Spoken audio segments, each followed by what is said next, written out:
Man forgot about his old friend, but saw him as the director at a job interview. Hi everyone. Before we get into today's video, I need your help. We've noticed that the channel's reach has been dropping a bit, and one of the best ways you can support us is by subscribing. It's quick, free, and helps us keep bringing you new and interesting stories. Your support means the world to us, and together we can grow this channel. Thank you so much. Now let's get to today's story. I'm writing from a temporary account for obvious reasons, and I've changed some details to protect my anonymity. The elevator climbed slowly toward the 32nd floor, each floor number lighting up with a soft ding that seemed to echo the nervous rhythm of my heartbeat. I adjusted my tie for the 5th time, checking my reflection in the polished steel doors. At 43, I still had most of my hair, though gray had crept in at the temples.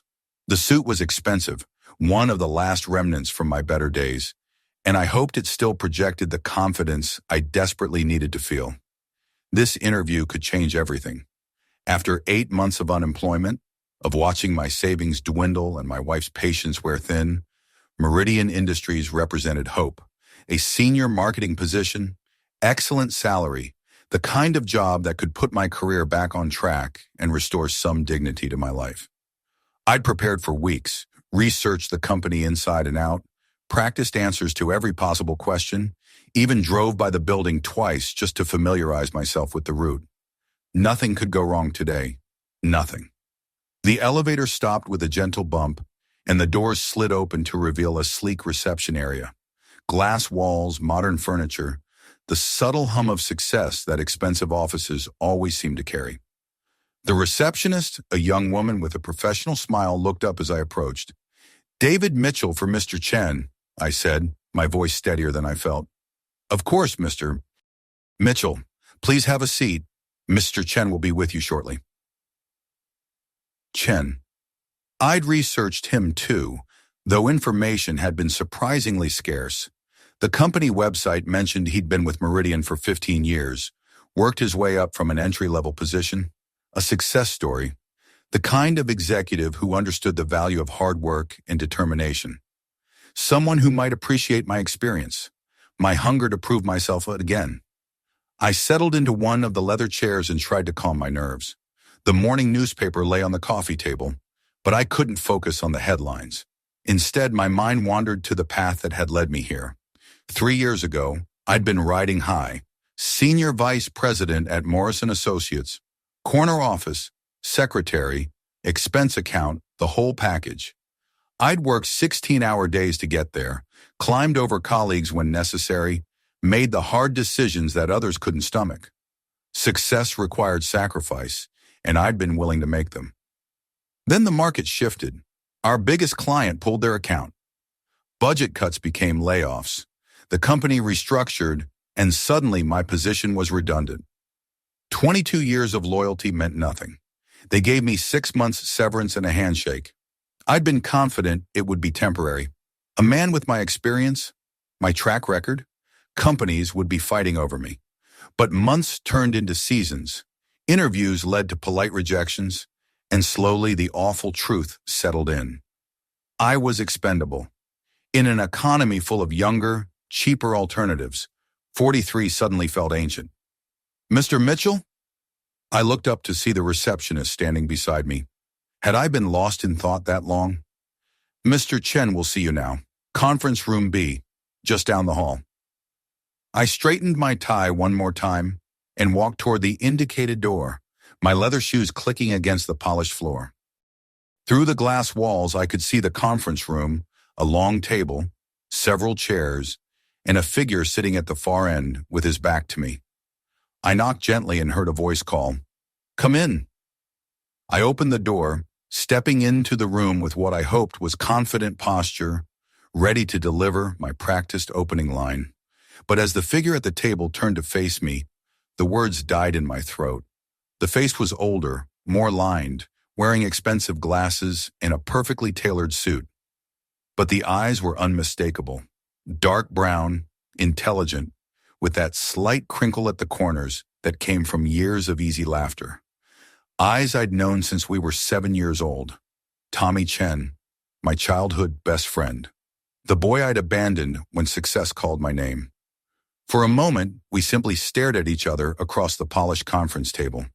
25 years collapsed in an instant, and I was 17 again, standing in the hallway of Roosevelt High School, pretending not to know the scholarship kid in the secondhand clothes. "David," Tommy said quietly, his voice carrying none of the surprise I felt. He'd known. Of course he'd known who was coming to this interview. "Please, have a seat." My legs moved automatically, carrying me to the chair across from him. I sat down heavily, my prepared responses scattered like leaves in a hurricane. This couldn't be happening. Not now, not when I needed this so badly. Tommy leaned back in his chair, studying me with those familiar eyes. He looked good, successful, confident, everything I'd once been. His suit probably cost more than my monthly mortgage payment. The watch on his wrist was a Rolex. "It's been a long time," he said. Yes, it has." I managed to find my voice, though it sounded strange to my own ears.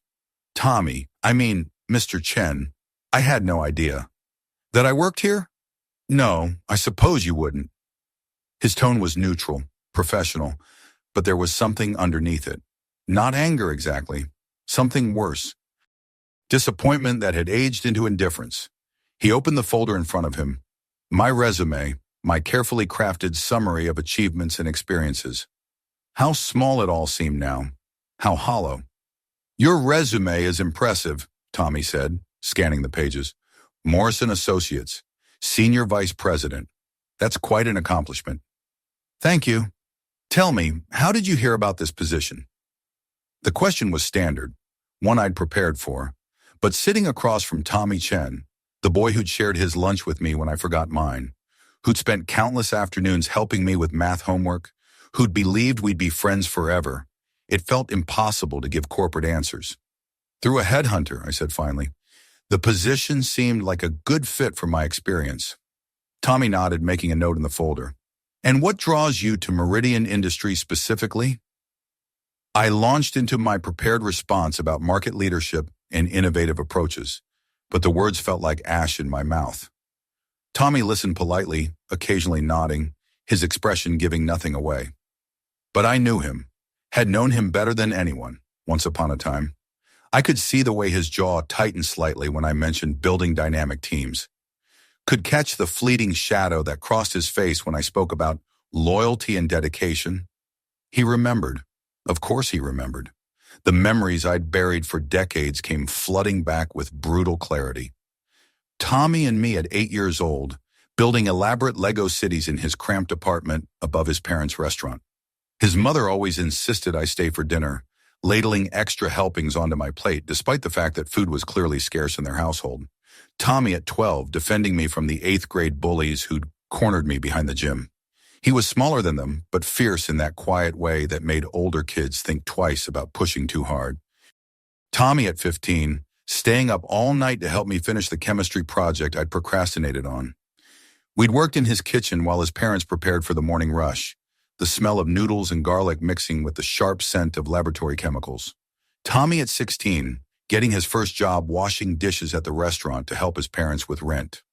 Coming to school exhausted but never complaining, never asking for special consideration from teachers who couldn't understand why his homework was sometimes late. And Tommy at 17, standing in the hallway outside Advanced Placement English, watching me pretend not to see him. The memory hit me like a physical blow. I'd been talking to Miranda Westfield, the daughter of one of the city's most prominent lawyers. She was beautiful, popular, everything a 17-year-old boy could want, and she'd been showing interest in me. David Mitchell, whose father was a successful accountant, whose family lived in the right neighborhood, who had the right clothes and the right prospects. Tommy had approached us between classes, probably wanting to compare notes on the Gatsby essay that was due next period. But before he could speak, Miranda had looked him up and down with that particular brand of teenage cruelty that cuts deeper than any blade. "Do you know this guy?" she'd ask me, her voice carrying just enough disdain to make her meaning clear. I'd looked at Tommy, my best friend, my brother in everything but blood, and made a choice that would haunt me for the rest of my life. "Not really," I'd said. "He's in a few of my classes." The lie had hung in the air between us like smoke. Tommy's face had gone very still, his eyes searching mine for some explanation, some sign that I didn't mean it. But I'd already turned away, already chosen the path that led away from loyalty and toward what I thought was a better future. David? Tommy's voice brought me back to the present. I realized I'd been silent for several long moments, lost in memories I'd spent decades trying to forget. I'm sorry, could you repeat the question? I asked about your management philosophy. How do you handle relationships with colleagues and subordinates? The irony was so sharp it was almost physically painful. I cleared my throat, trying to summon some semblance of professionalism. I believe in clear communication and mutual respect, I said. Building trust is essential to any successful working relationship. Tommy made another note, his pen scratching softly against the paper. When he looked up, there was something different in his expression. Not the neutral professionalism he'd maintained so far, but something more personal, more dangerous. Trust, he repeated. That's interesting. In your experience, what happens when trust is broken? How does a leader rebuild those relationships? I felt sweat beginning to form at my hairline. This wasn't about the job anymore. This was about something much more painful. Well, I said carefully, I think it depends on the circumstances. Sometimes trust can be rebuilt through consistent actions over time. Sometimes the damage is too severe. Tommy leaned forward slightly. And in your personal experience, David, have you ever been in a situation where you had to rebuild trust with someone? A colleague, perhaps? A friend? The question hung between us like a loaded gun. I could deflect, could try to steer the conversation back to safe corporate territory. But something in Tommy's eyes, not anger now, but a quiet kind of pain that had aged into resignation, made me want to tell the truth. Yes, I said quietly, I have. And were you successful? I met his gaze directly for the first time since entering the room. No, I wasn't. Tommy nodded slowly, as if I'd confirmed something he already knew. He closed the folder and folded his hands on top of it. Why don't you tell me about it?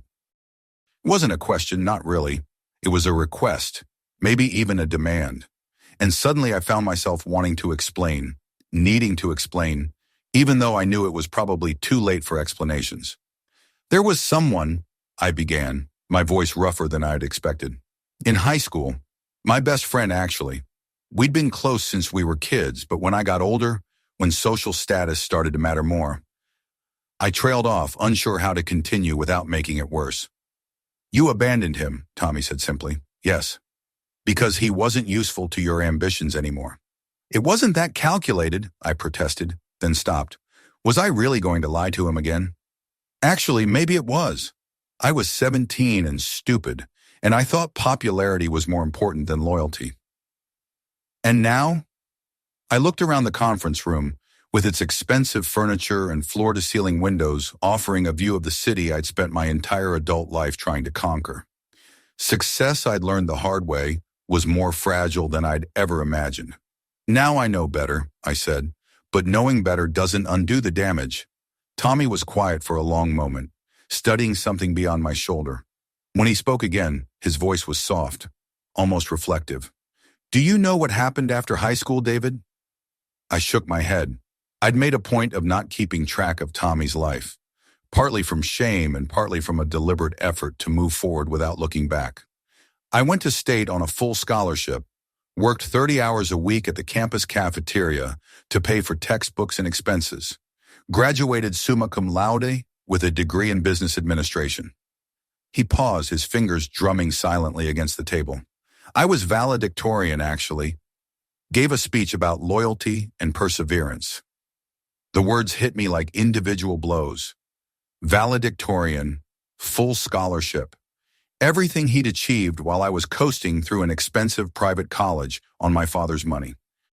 After graduation, I couldn't get interviews at the top firms. My grades were perfect, my recommendations glowing, but somehow I never made it past the first round. Do you know why? I had a sinking feeling I did know, but I remained silent. Because I didn't have connections, didn't have family friends in the right places, didn't have the right background, the right accent, the right zip code on my resume. The things that mattered weren't things you could earn through hard work. Tommy leaned back in his chair, his gaze never leaving my face. So I took an entry-level position here at Meridian, answered phones, filed paperwork, made coffee for executives who were half as intelligent as I was, and I worked. Nights, weekends, holidays. I took every assignment nobody else wanted, solved every problem that seemed impossible. He gestured around the room, encompassing the executive floor, the corner office that was undoubtedly his, the success that radiated from every detail of his appearance. It took 15 years, but I made it. And do you know what I learned along the way? What?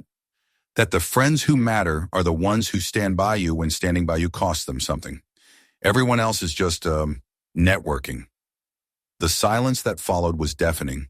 I wanted to apologize, to explain, to somehow make him understand the confused priorities of a 17-year-old boy who'd mistaken popularity for happiness. But the words felt inadequate, meaningless in the face of what I'd done and what he'd accomplished despite it. "I'm sorry," I said finally. "It's completely inadequate, but I'm sorry. What I did was inexcusable." Tommy studied me for what felt like an eternity. Then he opened the folder again, scanning my resume one more time. "Tell me about Morrison Associates," he said, his tone shifting back to professional neutrality. "Why did you leave?" The change of subject felt like whiplash, but I followed his lead. "Budget cuts. My position was eliminated. After 22 years. Yes, that must have been difficult, unexpected." I nodded, not trusting my voice.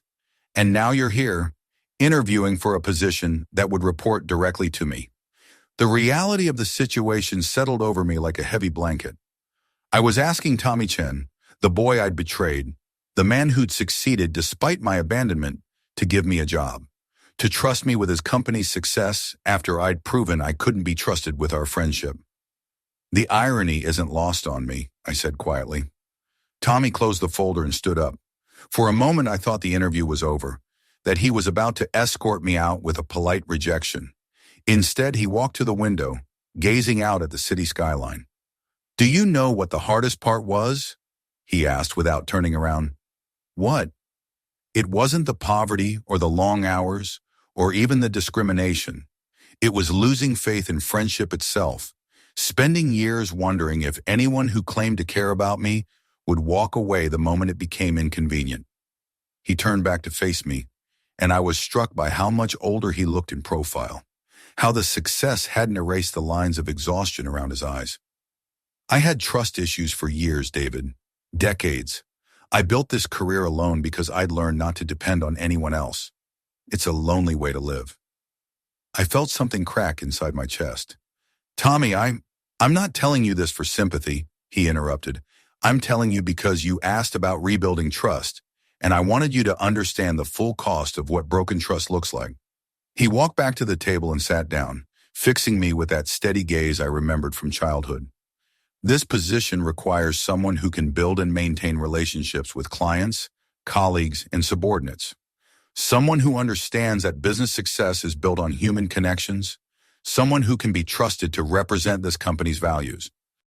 Cornell, my heart sank. I could see where this was heading, and I couldn't blame him for it. "Based on your resume and experience, you're certainly qualified," Tommy continued. "Your track record at Morrison Associates is impressive. Your references speak highly of your technical abilities and strategic thinking." He paused, choosing his words carefully. "But this position also requires someone I can trust implicitly. Someone who will be honest with me even when it's difficult, who will stand by their commitments even when it's costly. And I have to ask myself, if you were willing to abandon your closest friend for social advancement, what guarantee do I have that you wouldn't abandon this company for a better offer?" The question hung in the air between us, and I realized he was right. Why should he trust me? What evidence had I given him in the last 25 years that I'd changed, that I'd learned from my mistakes? "You're absolutely right," I said, surprised by the steadiness of my own voice. "I don't deserve this job. I don't deserve your trust. I proved that when I was 17, and nothing I've done since then has demonstrated otherwise."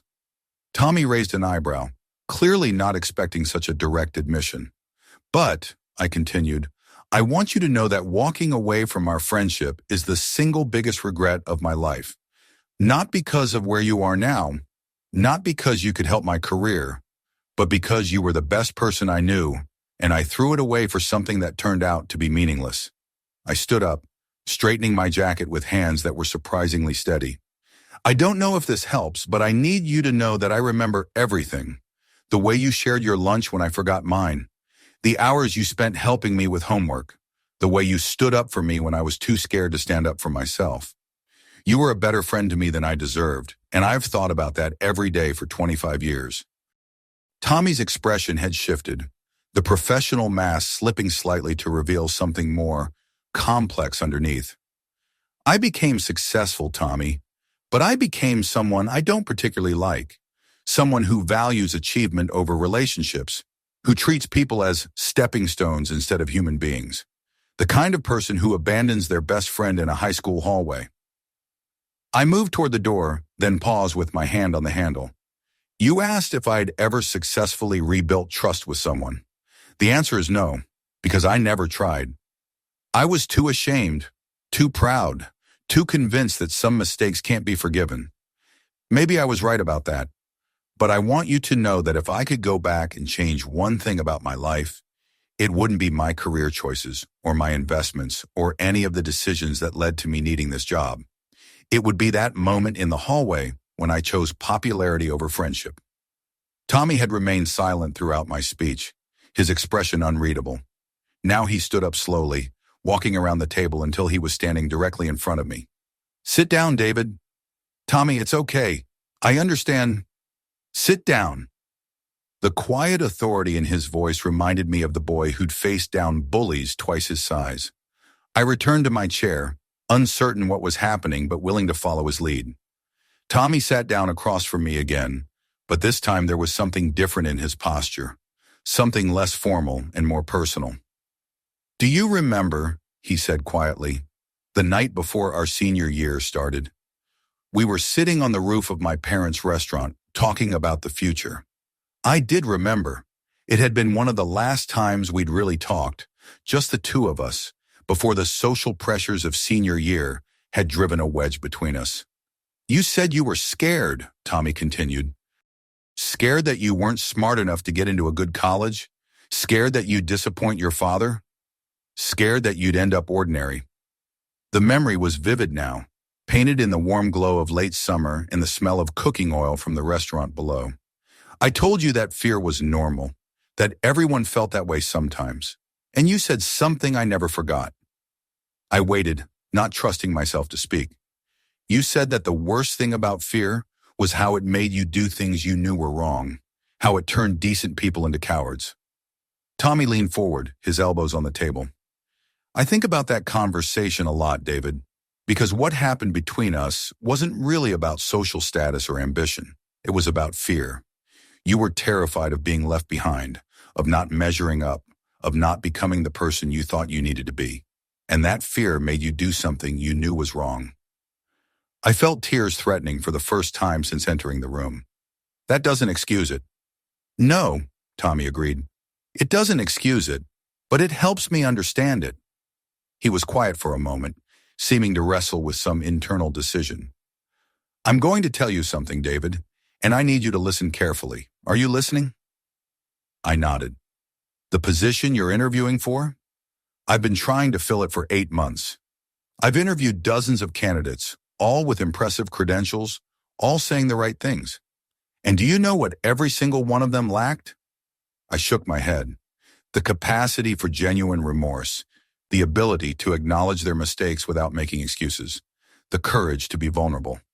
Tommy opened the folder again, but instead of looking at my resume, he pulled out a different piece of paper. I've been following your career, David. Not obsessively, but enough to know the broad strokes.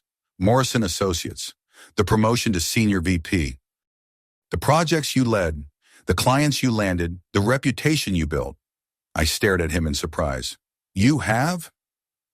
I also know about the volunteer work you started doing 3 years ago, the literacy program for underprivileged kids, the mentorship program for first-generation college students. My mouth fell open. I'd never publicized that work, had done it quietly, almost secretively, driven by motivations I'd never fully examined. You've been working with kids who remind you of me, Tommy said with a slight smile. Kids who are smart and ambitious, but don't have the connections or resources to succeed on their own. Kids who need someone to believe in them. He set the paper down, and I could see it was a letter of recommendation from the director of the literacy program. She says you're one of the most dedicated volunteers they've ever had, that you show up every Saturday morning without fail, that you've helped over 100 kids improve their reading scores, that you treat each one of them like they matter. I felt heat rising in my cheeks. How did you? I make it my business to know about potential employees. But this wasn't in your resume, David. Why didn't you mention it? I struggled to find an answer that made sense. I don't know. It didn't seem relevant to the position. Or maybe because you knew it would seem like you were trying to compensate for something, trying to balance the scales for abandoning a friend by helping strangers.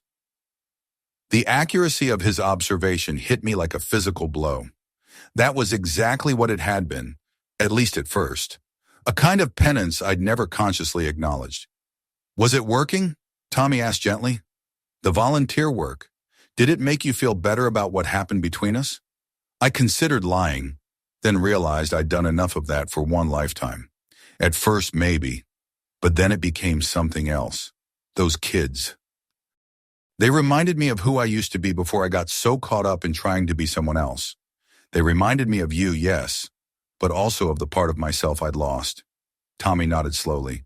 The part that cared more about doing the right thing than doing the profitable thing. Yes.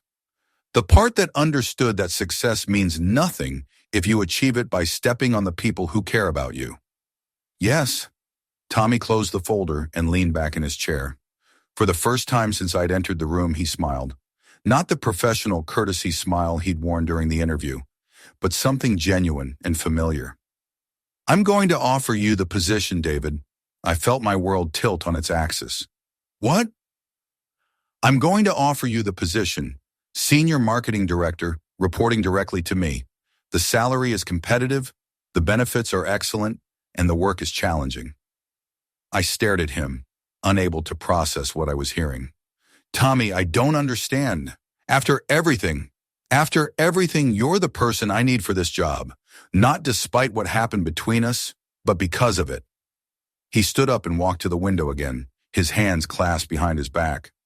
I told you that broken trust taught me to work alone, and that's true.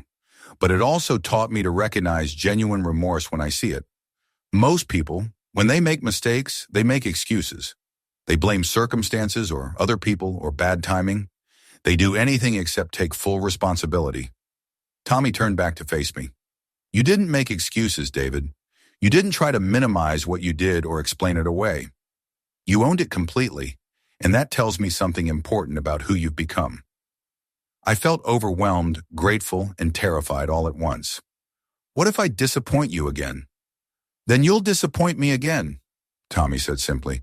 But I don't think you will.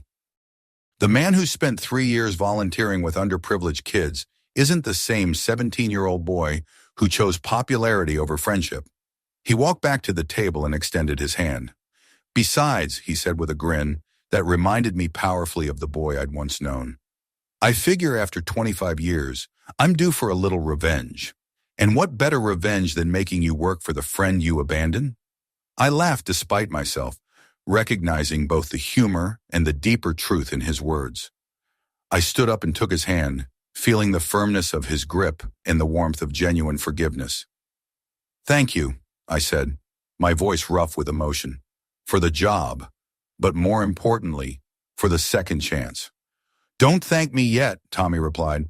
Wait until you see your first quarterly targets. As we shook hands, I felt something I hadn't experienced in years. Hope. Not the desperate hope of a man clinging to his last opportunity, but the deeper hope that comes from reconciliation and the possibility of redemption. There is one condition, Tommy said as he released my hand. My heart skipped a beat. What's that? Saturday morning literacy program. I want you to keep doing it, and I want you to recruit other Meridian employees to volunteer. Corporate social responsibility is important to this company. I smiled, feeling lighter than I had in months. I think I can manage that. Tommy gathered up the papers from the interview, sliding them back into the folder. Human Resources will be in touch about the formal offer and start date. We're hoping you can begin as soon as possible. Absolutely. As I moved toward the door, Tommy called my name one more time. David? I turned back to face him. We can't go back, he said quietly. We can't be 17 again, and we can't pretend the last 25 years didn't happen.